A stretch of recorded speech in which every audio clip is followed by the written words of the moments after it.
Okay, ladies and gentlemen, this is Sam coming to you again from uh, Lawn to Lawn. Just want to give you a quick DIY, do it your own kind of stuff.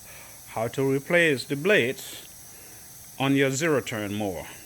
This one right here is a 54-inch Spartan GT track. So, first of all, you got to have this kind of a jack. As you can see, it's already lifted up, and I just got through sharpening all the blades myself.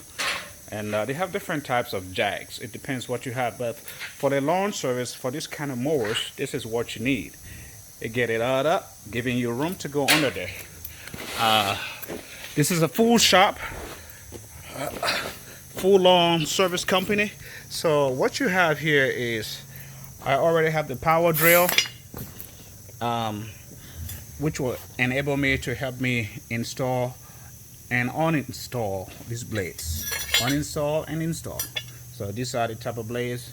I'm using the mulching blades right now for the season.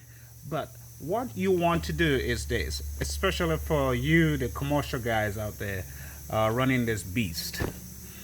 Most commercial zero turns out there have 3 blades. As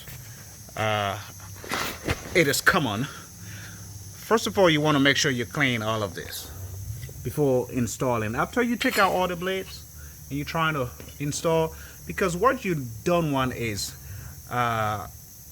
getting in the grass or on the lawn and your blades don't have room to breathe. Normally there is a lot of dirt that gets stuck under here. As you can see, I've already started cleaning all of this under here, and this is what you see. It's all piled up under there. So you want to make sure you clean all of that out, giving room for the blades to breathe when they are running. Okay, so make sure you always clean under here every time you are changing or replacing your blades. Make sure everything under here is clean, looking smooth and nice, especially with new blades.